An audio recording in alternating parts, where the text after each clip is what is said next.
Jika pada era agrikultur tanah adalah aset, sementara pada era industri mineral dan batu bara adalah aset, pada era informasi seperti sekarang ini, maka yang menjadi aset adalah data.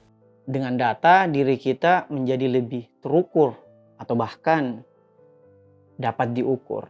Bahkan termasuk data pribadi kita. Sehingga Undang-Undang Perlindungan Data Pribadi menjadi sesuatu yang sangat penting untuk kita pahami lebih dalam lagi, mengingat data-data pribadi kita itu berseliweran di para pengendali data dan para prosesor data, dalam hal ini administrasi dan pemerintah. Nah, dalam buku The Industry of the Future, Alex Ross menjelaskan tentang betapa masa depan itu sangat dikuasai oleh data.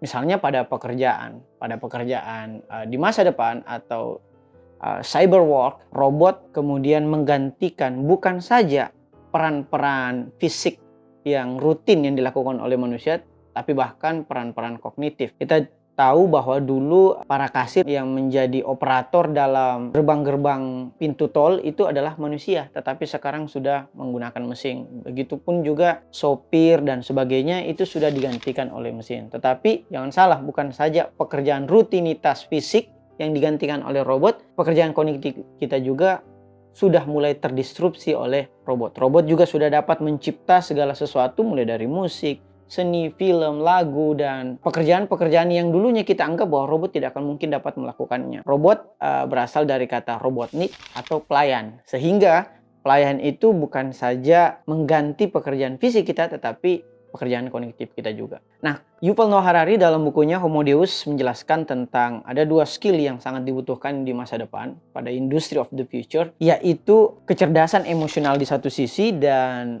kemampuan beradaptasi di sisi yang lain. Kecerdasan emosional itu kan tidak dimiliki oleh robot. Robot tidak merasa atau bahkan robot tidak memiliki kesadaran, sehingga kecerdasan emosional itu masih sangat khas domain manusia. Sementara skill lainnya adalah kemampuan untuk beradaptasi. Jadi jika dulu kita dapat berprofesi mulai dari selesai kuliah sampai kemudian kita pensiun pada satu profesi yang sama, ke depan atau bahkan mulai saat ini robot banyak menggantikan profesi kita. Sehingga per 10 tahun kita harus beradaptasi lagi karena apa yang kita pelajari saat ini sudah tidak relevan lagi mungkin 5-10 tahun ke depan. Yuval Noah Harari memberikan analogi, jika dulu kita membangun suatu rumah yang kokoh, memiliki fondasi yang sangat kuat sehingga dapat kita gunakan sampai kita meninggal, di masa depan hunian kita haruslah sesimpel mungkin. Misalnya seperti tenda yang bisa dibongkar dipasang, kemudian kita berganti lagi ke profesi atau keahlian-keahlian yang lain. Bagaimana dengan bioteknologi? Nah, bioteknologi itu adalah kombinasi dari dua kemajuan yang paling sangat mumpuni yang dilakukan oleh riset manusia belakangan ini, dalam hal ini biologi dan perkembangan teknologi informasi. Sehingga kemudian itulah yang disebut sebagai bioteknologi. Nah, adapun keunggulan dari bioteknologi ini tentunya adalah mempermudah dan mempermurah penanganan kesehatan. Jika dulu penyakit kanker itu adalah penyakit yang sangat mahal untuk disembuhkan, sekarang menjadi lebih mudah dengan adanya telemedicine.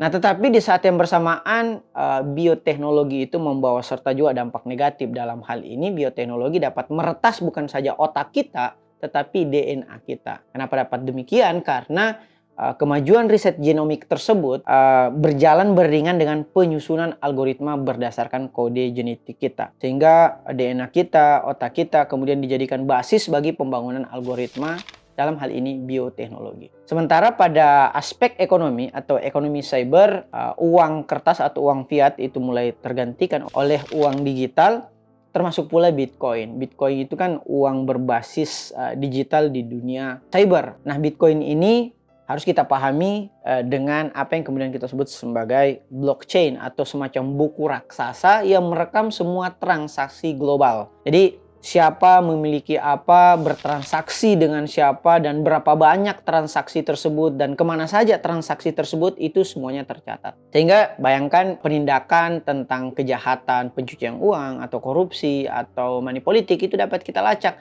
Karena kedepannya pemanfaatan terhadap blockchain atau buku kas raksasa digital itu semakin mempermudah penelusuran manusia dari mana dia mendapatkan uang dan untuk apa dia belanjakan uang tersebut. Secara digital tentunya. Nah, yang terakhir tentang perang cyber atau cyber war. Jika dulu kita tahu bahwa perang itu harus face to face antara manusia dengan manusia, sekarang telah dikembangkan apa yang kemudian disebut sebagai cyber war. Sehingga senjatanya bukan lagi senjata yang hanya fisik atau bahkan pedang atau panah atau senjata yang merupakan senjata berbahan api, tetapi khas dengan cyber war pula, yaitu malware, virus, bisa juga trojan. Itulah yang kemudian menjadi senjata. Bahkan kita tahu bahwa Estonia di dalam buku ini, The Industry of the Future, itu diagungkan sebagai sebuah negara digital yang sangat terkoneksi secara nasional, itu mengalami kelumpuhan akibat serangan cyber. Jadi Estonia menjadi salah satu contoh negara pertama yang sangat maju secara digital, tapi di saat yang bersamaan juga dapat diserang secara digital. Karena serangan cyber itu bukan hanya dapat menyerang negara atau seperti Estonia atau Amerika, dia juga dapat menyerang platform misalnya Facebook atau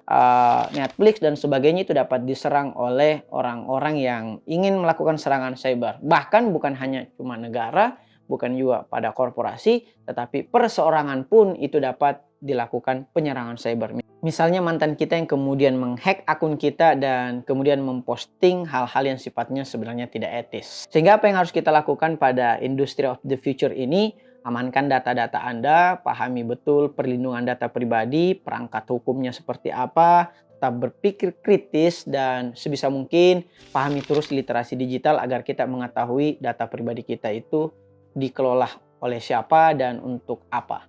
Sekira itu, terima kasih, selamat melindungi data pribadi Anda masing-masing. Sekian, wassalamualaikum warahmatullahi wabarakatuh.